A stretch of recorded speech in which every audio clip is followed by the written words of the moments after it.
When I read that his name was floated in association with Indiana, my immediate thought was, whoa, whoa, whoa.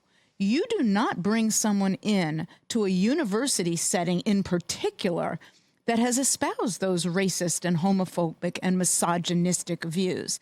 I think that's the case with an NFL team as well. I thought it was wrong for the Saints to bring him in as a consultant. But I was glad that that Peter didn't mention Jon's name. And I don't think that the focus should be on who leaked the emails as much as what was in the emails. Yeah, I think it sounds to me, if I were to surmise, like you said, it sounds like a fishing expedition. But you said something so interesting to me earlier about what parent would want to send their kid to play for a coach with this kind of misogynistic background. And the sad thing is, my first reaction is the ones that want to win sometimes. You know, sometimes people are willing to overlook these things for their kids' future or for winning or for tradition or for a program. And it's kind of sick and twisted.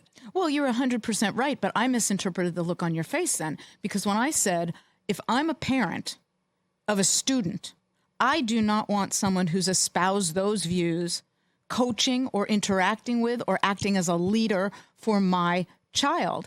And when we had that discussion, I thought the point you were making is there's a lot of parents who may agree with the views he shared. But you're right also that there are other parents who may not agree with him who are going to say, but if we can win, we can win, we can win. But there may also, there are people in the world who agree with the horrific comments he included in those emails. Amy, you worked with him in his first stint with the Raiders. What was that like? I'm smiling and about to giggle because, you know, I'm thinking of reverting to law school, Amy, and being not podcast Amy. I want podcast Amy. You know, she keeps telling me, Amy, you know, you're not making a presentation to a bank. You're not in court. You know, just let it rip. So I will. Of all the coaches in the almost 30 years I was at the Raiders, Jon was the only coach who made it very clear that he didn't want to interact with me. And, you know, I didn't have to interact with him to do my job. My only point in sharing that was I don't even, and I'm not trying to sugarcoat this. I just don't know exactly how to express what I'm trying to express. Jon was just a very different coach than any of the other coaches in the years I was there. But how did he make it clear to you? And it doesn't have to be he walked up to you and put a sign on the wall that said, I don't want to deal with you. But how do you figure that? And it wasn't unique to me. I was not the only one.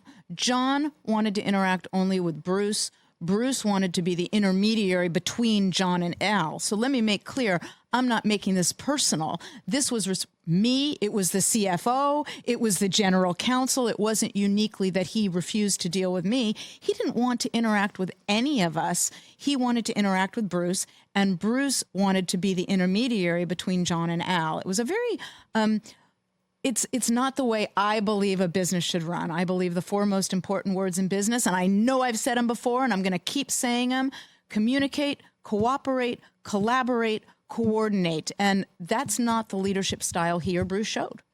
So what was your reaction when you saw the content of those emails? Were you at all surprised? No. What were your thoughts when you saw them? Well, they're horrific. I wasn't surprised, but I wasn't surprised that he sent them. I also wasn't surprised to whom he addressed them. Again, you don't send emails like that if you're not comfortable interacting with the person to whom you're sending them as to topics like that. I'm just curious. By the way, I'll share with you something I've never shared with anyone else. I bet if you went through that whole treasure trove of emails, there's some in there about me too. A good sized complaint. Maybe. Check out new episodes of What the Football with Suzy Shuster and Amy Trask every Tuesday. Watch us on the Rich Eisen Show YouTube page or follow and listen wherever you get your podcasts.